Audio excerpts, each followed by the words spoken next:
আমি না কি হয়েছে ওমর? তোমার কাছে পৃথিবীর মানচিত্র আছে না? তুমি যে আমার একদিন দেখছিলা। কি করবি তুই? আমি জান্নাতে যাবো।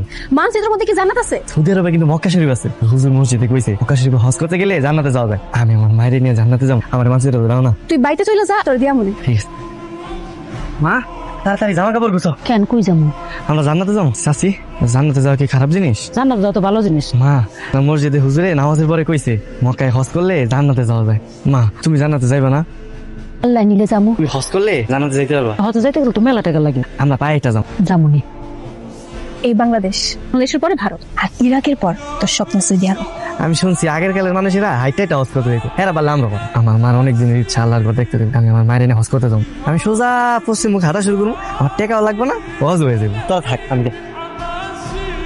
আসেন আসেন আসেন, আমার ছাগল 2 লাখ টাকা বিক্রি করবো। দাম কত? আচ্ছা 2 লাখ টাকা। ছাগলের দাম তো কম হয়ে গেছে, মিনিমাম 2.5 লাখ টাকা উচিত। না ভাই, আমি 2.5 লাখ টাকা বিক্রি করবো না, 2 লাখ টাকা হইলে বিক্রি করবো।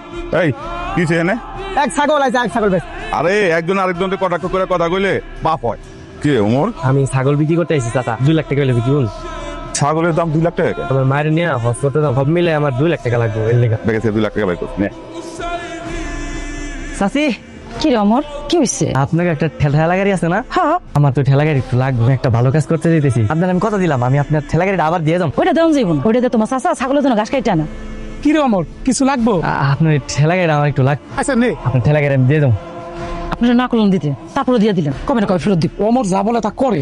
ঠেলা দিয়ে কি হইব? মানে কোমরে ব্যথা, আমি এটার মধ্যে তোমার নিয়া তারপরে আল্লাহর নামলে আমি টানতে টানতে রওনা দিব। বাপরে, তুই পারবি না, মেলা দূরের রাস্তা, অনেক কষ্ট হইব তোর। তোমার লেগে এই কষ্ট আমার কিছুই না, আমার জীবন দিয়ে হইলে আমি তোমার হজ করতে নিয়ে যাবো। তুই না আসলে একটা পাগল। মা, কি অবস্থা আছে? হলত তোলাটারে দিয়া তো ভালো ব্যবসা শুরু করছে। চাও তোমরা? নামাজ কালাম পড়ে এমন দান্দা। আপা কই গেছিলেন? মিনাগো বাড়িতে গেছিলাম, মিনারে কোরআন পড়াই এলাম। গ্রামের মানুষের কোরআন পড়ার শিক্ষা দিতেছেন, নিজের পোলারা তো মানুষ করতে পারেন নাই। আপনার তোমাকে একটা ছাগল দিচ্ছেন, ছাগলের তো কদিন পরে মরিয়ে গেছে, বাচ্চা ছাগল। এত বড় একটা ছাগল দিলাম আপনার করে, আপনারা হজে যাবেন এই জন্য। হজের নাম বাগাইয়া 30,000 টাকা ছাগল 2 লাখ টাকা বেচলেন, বালাই তো ব্যবসা শুরু করছেন। আমরা পালে আরো 2-3টা ছাগল আছে, নিয়ে ধান্দা করেন। অমর বা মায়ের কথায় কষ্ট পাইছ, তাইলে কান্তাছিস কেন? তোমার স্যার 1 লাখ কেমনি জান্নাতে যাবো? আমি 1 লাখ যাইতে পারবো না, তোমার নিয়ে যাবো। আমারও তো যাইতে ইচ্ছা করে। চল আমরা হজে যাই। চল চল তাড়াতাড়ি, এখনই যাই। আমরা কিন্তু এই রাতের বেলায় রওনা দিব। ঠিক আছে। মা, তোমার কি কষ্ট হইতেছে? না রে বাপ, কিন্তু কষ্ট তো তোর হইতেছে। একটা গাছের ছাওয়া দেখে গাড়িটা রাখ, কিছু সময় জিরায় নি। না মা, সমস্যা নাই, যতক্ষণ শরীরে শক্তি আছে টানতেই থাকবো টানতেই থাকবো। ও বাপ, একটা জায়গা দেখা গাড়িটা রাখ, নামাজের রক্ত হইছে, আমরা দুইজন নামাজ পড়ে নি। নামাজ পড়ার আমি এটা ধরতেছি।